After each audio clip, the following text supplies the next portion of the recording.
So now in this very lecture we want to derive equation of motion, that is to derive this expression S is equal to ut plus half at square।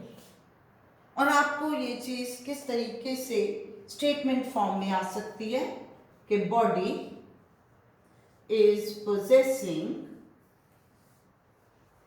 initial velocity u and is under constant acceleration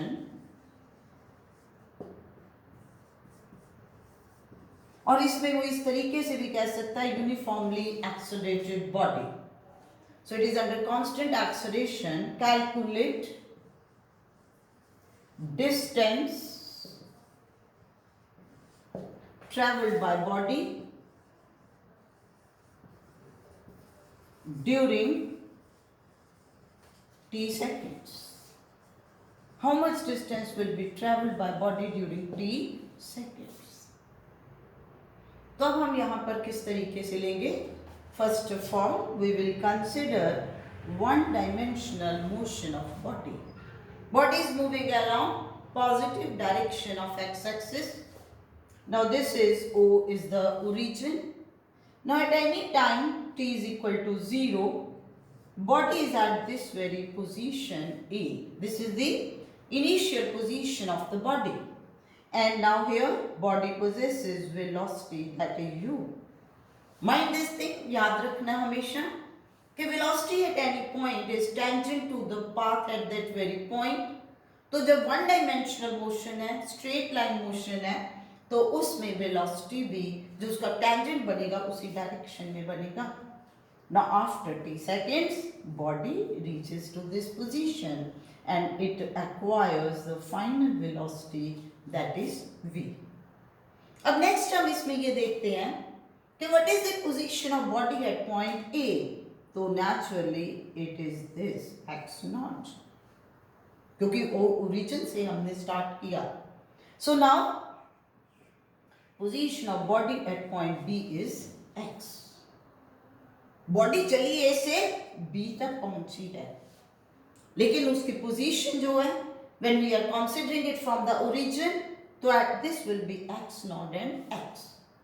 But it is like this कि suppose bus is starting from Amritsar, तो उसका origin जो है that is Amritsar bus stand, लेकिन मैंने उसकी motion कब consider करनी शुरू की? जब वो जालंधर बस स्टैंड से चली। तो नेचुरली जो अमृतसर टू जालंधर डिस्टेंस है, that distance is x not. अब इसके बाद हम यहाँ पर एक्सप्रेशन फाइंड आउट करने के लिए लेंगे, we know that average velocity is equal to x minus x naught upon t, क्योंकि सिंपल, नो डाउट इसमें बॉडी की वेलोसिटी कांस्टेंट नहीं है, तो इसलिए एवरेज वेलोसिटी आपके पास क्या आई है? It is total change in displacement. कितनी डिस्प्लेसमेंट में change I?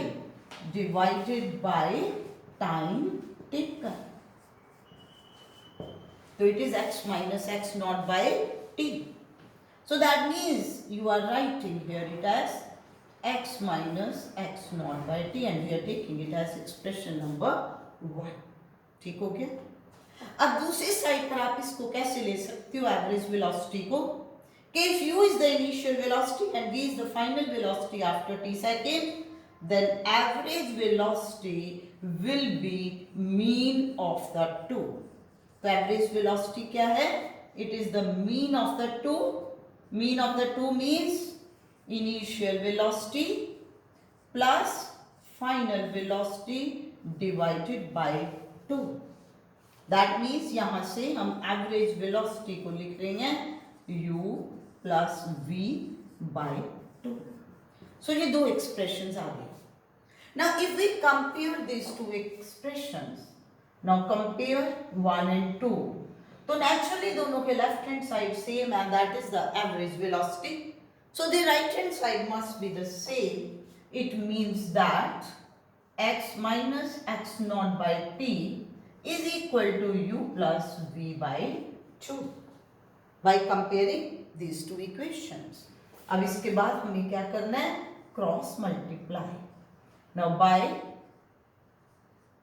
Cross multiplying x minus x naught into 2 is equal to u plus v into t. तो ये आपके पास एक्सप्रेशन आ गया.